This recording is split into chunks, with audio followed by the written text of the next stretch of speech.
Film की शुरुआत में हम देखते हैं कि स्कूल के सभी टीचर मिलकर एलिजाबेथ नाम की एक टीचर को फेयरवेल पार्टी दे रहे होते हैं, क्योंकि उसकी शादी होने वाली होती है।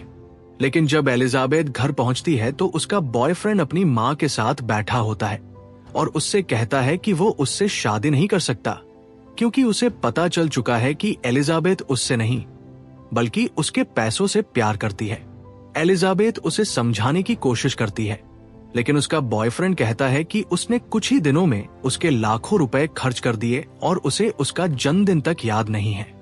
इतना कहकर वह उसे घर से निकाल देता है। मजबूर होकर एलिजाबेथ को फिर से उसी स्कूल में टीचर की नौकरी ज्वाइन करनी पड़ती है। स्कूल के पहले दिन उसकी मुलाकात एमी नाम की एक बहुत फ्रेंडली टीचर से होती है, जो उससे दोस्ती करना चाहती है। लेकिन एलिजाबेथ घमंडी और बदतमीज स्वभाव की होती है, इसलिए दोनों के बीच पहले ही दिन दुश्मनी हो जाती है। वहीं दूसरी तरफ लिन नाम की एक और टीचर होती है, जिससे एलिजाबेथ की थोड़ी बहुत बनती है। एलिजाबेथ लिन को बताती है कि वह टीचर की नौकरी नहीं करना चाहती, बल्कि जल्द से जल्द ब्रेस्ट सर्जरी करवाकर ज्यादा आकर्षक दिखना चाहती है, ताकि किसी अमीर आदमी को फंसा सके। इसके बाद वह क्लब भी जाती है इस उम्मीद में कि उसे कोई अमीर आदमी मिल जाए, लेकिन उसका प्लान फेल हो जाता है। अगले दिन स्कूल में वह पढ़ाने के बजाय क्लास में फिल्म चलाकर खुद सो जाती है।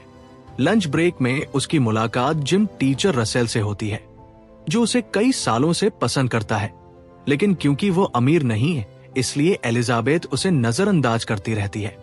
इसी दौरान उसकी नजर नए सब्स्टिट्यूट टीचर स्कॉट पर पड़ती है, जो काफी अमीर है और कुछ दिनों के लिए स्कूल में पढ़ाने आया है। एलिजाबेथ उससे बात करने के बहाने उसे स्कूल घुमाती है और उसे पता चलता है कि वह सिंगल है, जिससे वो बहुत खुश हो जाती है। लेकिन जब उसे पता चलता है कि स्कॉट की एक्स गर्लफ्रेंड बहुत खूबसूरत थी, तो वो और ज्यादा परेशान हो जाती है और जल्दी से सर्जरी करवाने का सोचती है। डॉक्टर से बात करने पर उसे पता चलता है कि सर्जरी के लिए $9,000 लगेंगे, जो उसके लिए बहुत ज्यादा है। फिर भी वह हार नहीं मानती और पैसे जुटाने की कोशिश शुरू कर देती है। वो अपने जानने वालों से उधार मांगती है, यहाँ तक कि अपने एक्स बॉयफ्रेंड को भी फोन करती है, लेकिन हर जगह से उसे मना कर दिया जाता है। जब उसे लगता है कि उसके सारे रास्ते बंद हो गए हैं, तभी एक स्टूडेंट उसे बताती है कि आने वाले वीकेंड पर 7वीं क्लास की टीम कार वॉश करने वाली है और पिछली बार उन्होंने $6,000 कमाए थे। ये सुनकर एलिजाबेथ चौंक जाती है और फैसला करती है कि इस बार वह भी कार वॉश टीम में शामिल होगी। लेकिन उसे पता चलता है कि हर बार इस इवेंट की लीडर एमी ही होती है, जिससे उसके सामने एक नई चुनौती खड़ी हो जाती है। इसके बाद एलिजाबेथ सीधे प्रिंसिपल के पास जाती है और उससे फ्लर्ट करके एमी को अपने रास्ते से हटा देती है और खुद कार वॉश टीम की लीडर बन जाती है। जब कार वॉश का दिन आता है तो वो बीच पर पहनने वाले कपड़े पहनकर वहां पहुंचती है, जिससे लोग उसकी तरफ आकर्षित हो जाते हैं और कार धुलवाने वालों की लंबी लाइन लग जाती है। इस तरह एलिजाबेथ पैसे इकट्ठा करने में सारे रिकॉर्ड तोड़ देती है। लेकिन एमी ये सब देख लेती है और प्रिंसिपल से शिकायत करती है कि उसे शक है एलिजाबेथ ने कार वॉश के पैसों में से कुछ पैसे चुरा लिए हैं।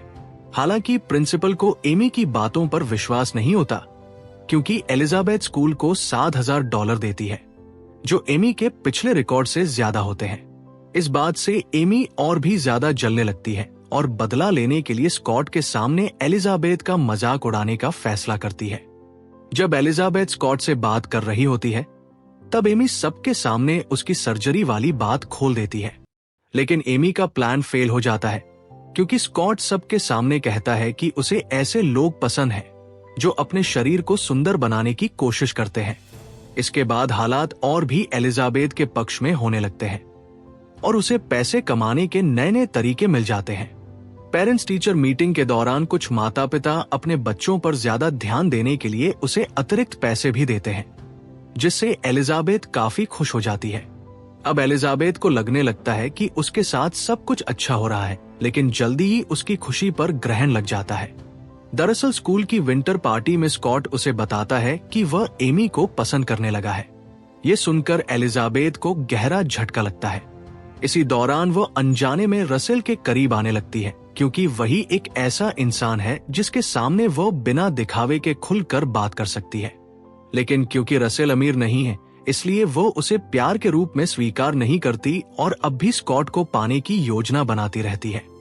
विंटर हॉलिडे में उसका एक स्टूडेंट गेरार्ड उसे अपने घर डिनर पर बुलाता है। बातों बातों में उसे पता चलता है कि गेरार्ड क्लास की सबसे सुंदर लड़की रोजी से प्यार करता है। एलिजाबेथ उसे सलाह देती है कि वह रोजी का पीछा छोड़ दे क्योंकि रोजी उसे पसंद नहीं करेगी। वह कहती है कि वो खुद भी कभी बहुत आकर्षक थी और ऐसे लड़कों को भाव नहीं देती थी। गेरार्ड उसकी बात सुनकर उदास हो जाता है, लेकिन एलिजाबेथ उसे झूठी उम्मीद नहीं देना चाहती। छुट्टियों के बाद स्कूल में स्कॉट एलिजाबेथ और लिन को अपने क्लब में बुलाता है। एलिजाबेथ को फिर उम्मीद जागती है कि शायद उसके और स्कॉट के बीच कुछ हो सकता है, लेकिन क्लब में एमी को देखकर उसे फिर झटका लगता है और जब स्कॉट एमी के लिए गाना गाता है तो वो गुस्से में वहां से निकल जाती है। तभी लिन उसे बताती है कि कुछ महीनों में पूरे स्टेट में एक परीक्षा होने वाली है और जिस टीचर की क्लास सबसे अच्छा प्रदर्शन करेगी उसे $5,700 मिलेंगे। ये सुनकर एलिजाबेथ अचानक बदल जाती है और सख्त टीचर बनकर पढ़ाने लगती है, लेकिन उसे जल्दी समझ आ जाता है कि साल भर कुछ न पढ़ाने की वजह से अब फायदा नहीं होगा। तब वो एक नया तरीका अपनाती है।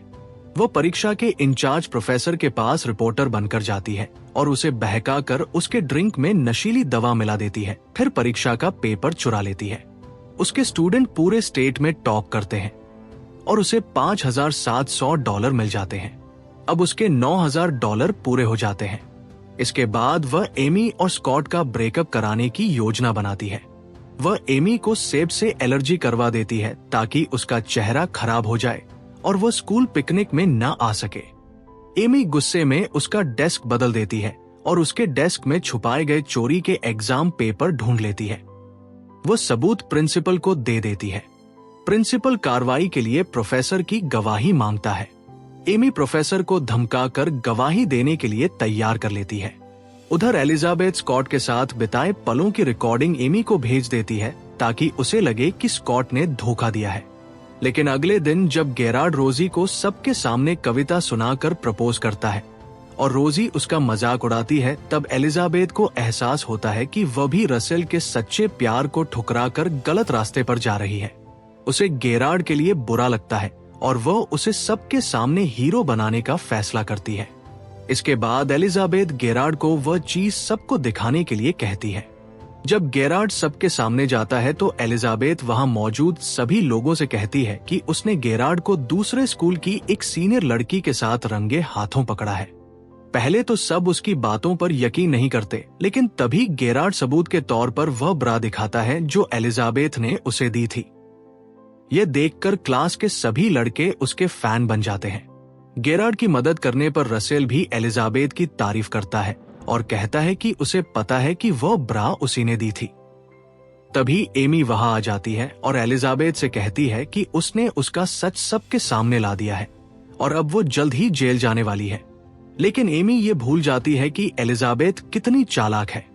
एमी की बात सुनते ही एलिजाबेथ अपने रूम पार्टनर को कुछ फोटो देकर प्रोफेसर के पास भेजती है और धमकी दिलवाती है कि अगर उसने सच बताया तो ये फोटो सबको दिखा दिए जाएंगे। साथ ही उसे ये भी पता चल जाता है कि उसकी क्लास में जो डेस्क मिला है वो असल में एमी का है, क्योंकि एमी अपना स्टिकर हटाना भूल गई थी। इसके बाद एलिजाबेथ पूरी तैयारी के साथ प्रिंसिपल और कमेटी के सामने जाती है और कहती है कि उसे पता चला है कि कोई टीचर स्कूल में ड्रग्स इस्तेमाल कर रही है। तुरंत स्कूल में पुलिस बुला ली जाती है और एमी के डेस्क से वही ड्रग्स मिलते हैं जो असल में एलिजाबेथ के थे। इस अपराध के लिए एमी को सजा के तौर पर एक छोटे शहर के दूसरे स्कूल में ट्रांसफर कर दिया जाता है। अब एलिजाबेथ सच में बदल चुकी होती है। वो स्कॉट का पीछा छोड़ देती है और रसेल के पास जाकर कहती है कि वह भी उससे प्यार करती है। इसी के साथ फिल्म खत्म हो जाती है।